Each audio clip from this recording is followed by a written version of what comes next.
Bonjour, au Casse de bas cette semaine, je fais ma base, puis je commence ma presse verticale.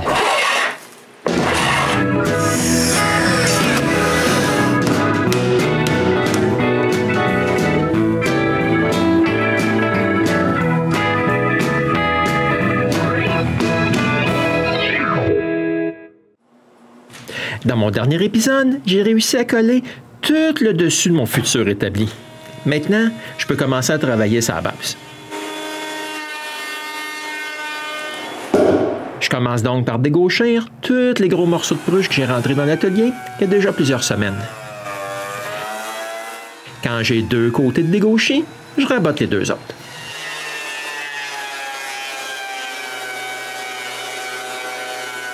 Éventuellement, là, j'ai tout le bois qu'il me faut pour faire la base. Je commence donc par couper un bout droit sur tous les morceaux. Je suis forcé de couper des 6 par 6 là, en 2 passes. De cette façon-là, je réussis à couper un bout à tous les morceaux.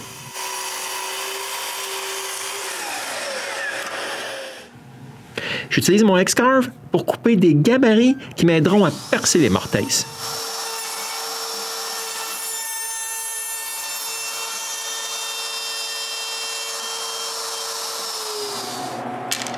Quand j'ai tous mes gabarits, je peux leur insérer des goujons d'alignement puis marquer la grosseur des mortaises sur le bout des pattes.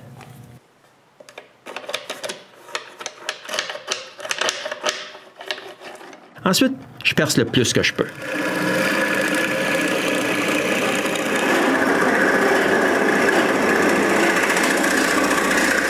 Ensuite, je retourne avec mon gabarit puis je nettoie le reste avec une bague à copier puis une mèche droite.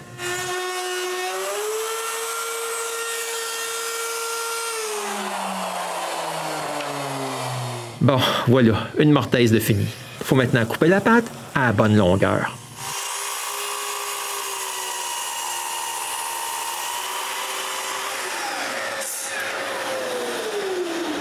Marquer l'autre mortaise. Enlever le surplus de bois.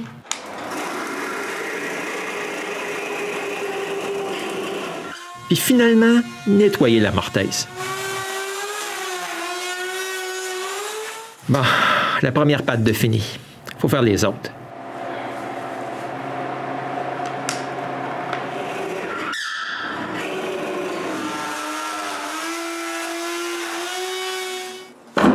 J'ai maintenant les 4 pattes avec leur mortaise de couper.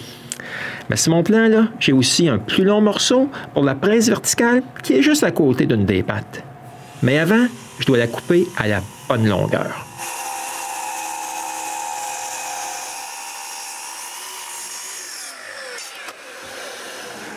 J'ai aussi 2 mortaises à faire pour ce morceau-là.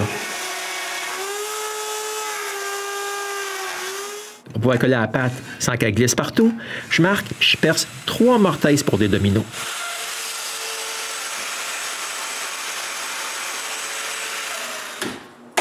Bon, voici ma base à l'envers sur mon établi.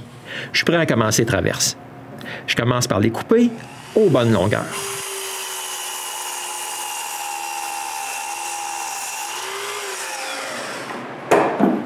Je voudrais bien utiliser mon pantalon hauteur là, pour couper les talons, là, mais malheureusement, j'ai pas de guide. Je me coupe donc des blocs de contreplaqué pour faire les patrons de mes tenons. Après leur avoir marqué les coins ronds, j'enlève le bois qui est en trop.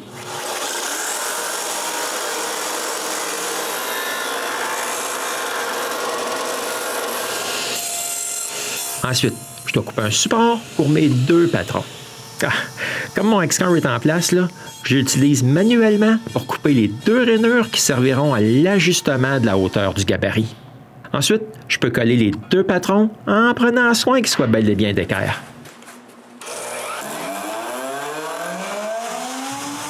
Quand le collet est sèche, j'installe mon gabarit sur le pantour hauteur et je coupe les tenons.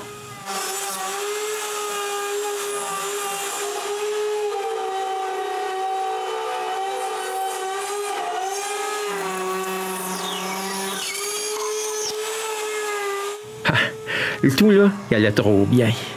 Le roulement B, là, qui suit la forme, il s'est dévissé. J'ai tout mangé une partie de mon tenon. Ouais, il va falloir que je vive avec ça. Je Je pense bien, là, de la colle va tout pouvoir régler mon problème. Mais je n'étais pas à la fin. J'ai encore d'autres tenons à couper.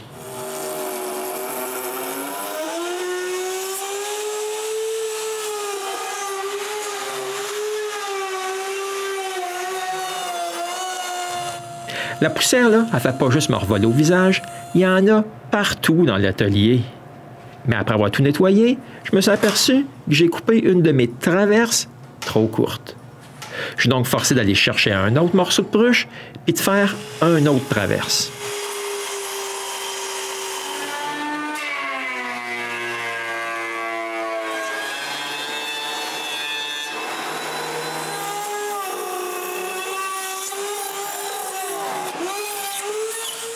Bon, maintenant la traverse est parfaite. Je dois m'occuper de la grosse du côté des presses. Par contre, pour celle-là, là, les tenons sont trop gros et je les coupe avec le bandissi et une aiguille.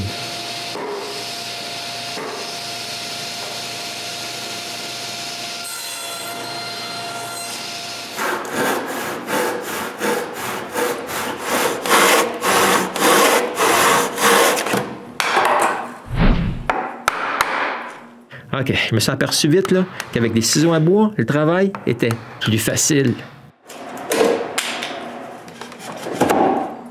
Bon, voilà comment tout ça va s'assembler. Parlant d'assemblage, voici ma base, toute assemblée à sec. Maintenant, je dois coller tous ces beaux morceaux de bois-là. Pour faire ça, j'utilise de la colle de construction. C'est aussi simple que d'appliquer de la colle d'imortaise, puis sur les tenons, puis tout assembler ensemble. Je commence par coller les deux petits côtés ensemble.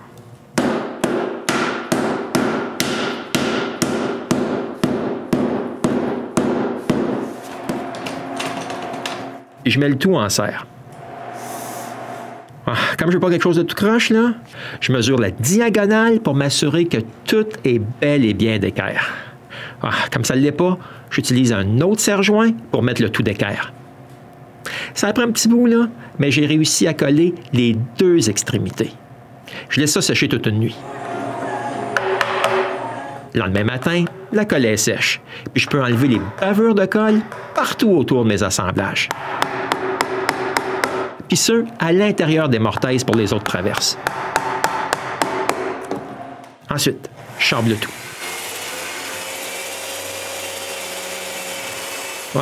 C'est plus facile maintenant que plus tard. En semblant, je me suis aperçu que j'ai collé une de mes traverses à l'envers. Ici, là, on peut mieux voir mon erreur avec une de mes chutes. Le tenon, là, il n'est pas centré. Donc, d'un côté, la traverse est à bonne hauteur, mais pas de l'autre. Pour régler le problème, je coupe un morceau exactement à bonne épaisseur. Quand je suis satisfait, je le coupe à bonne longueur, puis je le colle en place.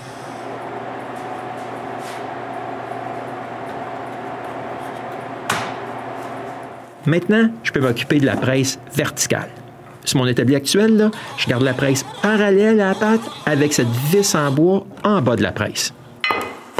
Pour mon établi, là, je vais utiliser cette croix-là, qui va maintenir la presse parallèle d'elle-même.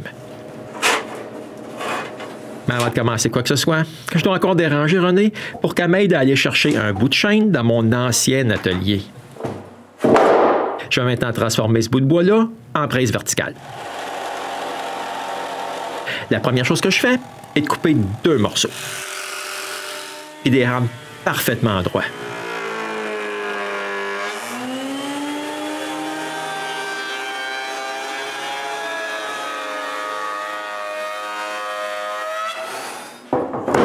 Loin comme ça, là, ça a l'air parfait.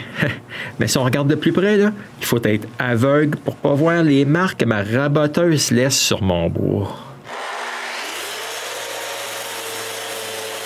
Donc, avant de pouvoir coller les deux morceaux ensemble, je dois les sabler.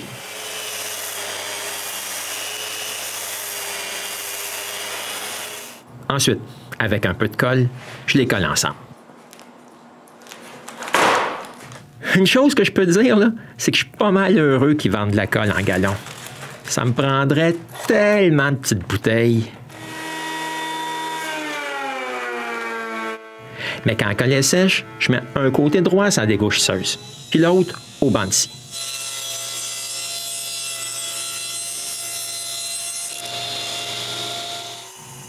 Ensuite, je coupe le bas droit.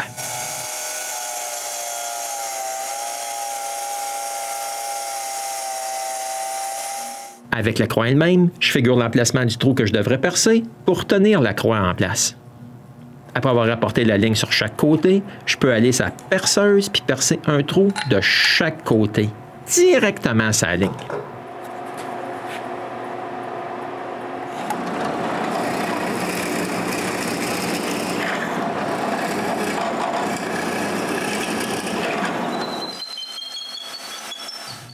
Ouais, je dois finir le trou là, avec la perceuse à la main.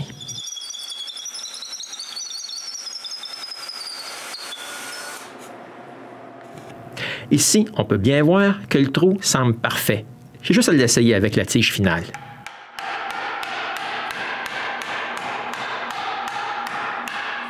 Ouais, c'est bien parfait. Si je regarde la largeur de ma presse actuelle, là, je trouve qu'elle est un peu étroite. Ma nouvelle, trop large. Je la recoupe donc un peu moins large.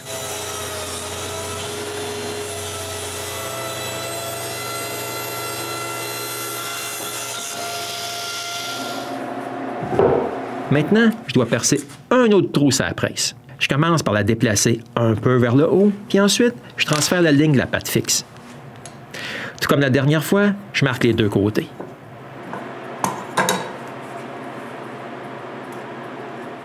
Mais quand j'arrive à la perceuse, là, je ne me rends pas à ma ligne à cause de la table met sans ruban. Je suis forcé de l'enlever temporairement. Ensuite, je peux percer les trous exactement comme la dernière fois.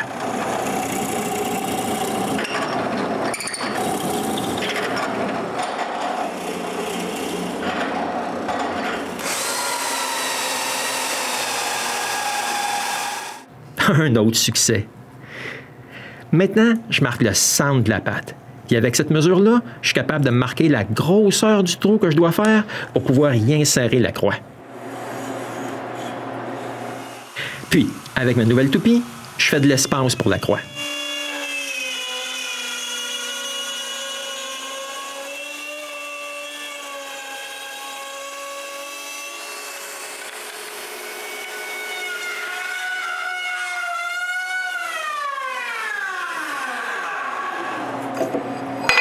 Bon, c'est parfait comme largeur pour la plaque du bas. J'ai juste à mettre les bouts carrés.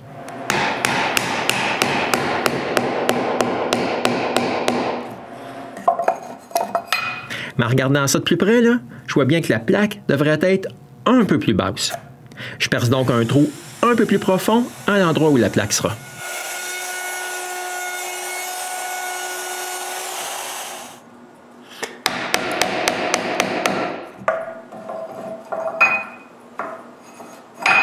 Bon, mission accomplie. En essayant la croix, je vois bien qu'il faut que j'enlève du bois en haut aussi à cause de la forme des morceaux de métal. Maintenant, je dois répéter toutes les mêmes opérations sur le morceau mobile.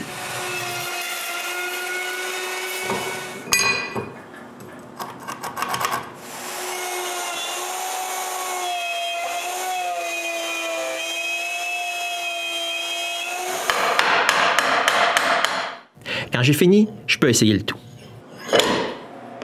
Le mécanisme là fonctionne bien, mais ça ne ferme pas du tout. Si j'enlève les plaques, c'est mieux. Je remets donc les plaques et je mesure ce qu'il faut enlever. J'ajuste ma toupie pour la moitié de ma mesure et je recoupe la partie de la plaque de métal plus creuse.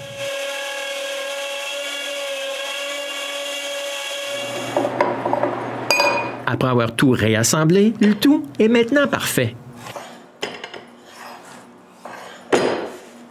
J'ai juste à faire une marque pour pouvoir placer le tout à la même place plus tard.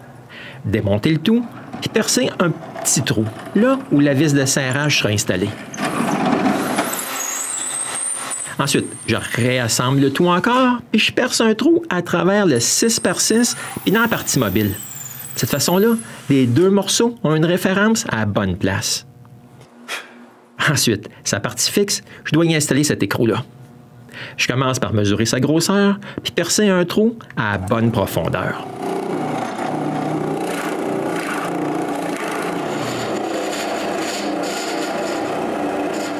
Puis, je mesure la grosseur de la vis, puis de l'autre côté, je perce un trou juste un peu plus gros.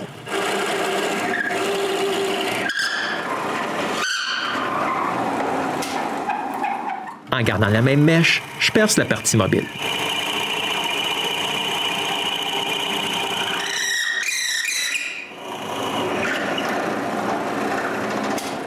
Maintenant, je trace puis j'incruste l'écrou à sa place.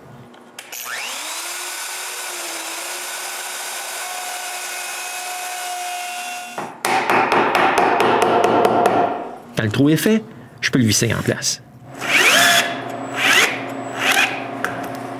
Maintenant, je suis prêt à assembler le tout. Pour pouvoir essayer à la presse, je dois y visser la vis en place.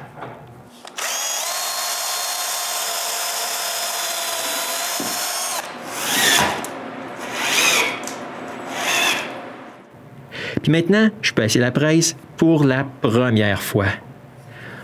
Wow, ça marche bien. Mais vraiment bien, là. Bon, ben maintenant, je peux tout désassembler puis coller la partie fixe de la presse avec la patte de l'établi. Puis, c'est le tour de toutes les autres traverses.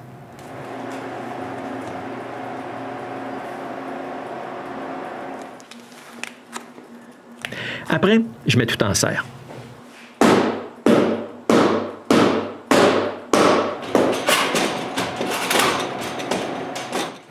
Faut assez de longs serre-joints pour coller cette base-là. Mais je réussis assez bien à m'en sortir. Le lendemain, la colle est sèche, puis je peux nettoyer les bavures de colle.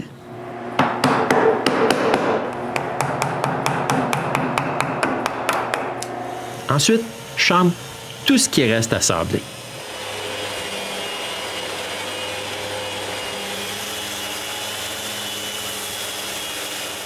Quand j'ai fini, je dépoussière la base juste avant de lui appliquer la première couche de fini.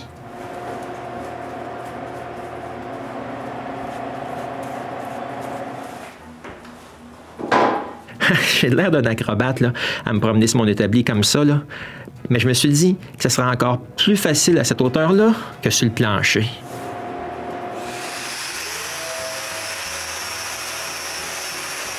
Comme dans plus tard, là, je charme un peu le fini, puis je nettoie la poussière de fini avec une guenille humide. Ensuite, j'applique une deuxième couche. Bon, l'assemblage de la base de mon établi là, est fini. Mais le tout est encore loin d'être terminé. Pour voir la suite, vous devrez revenir me voir au gosseux de bois.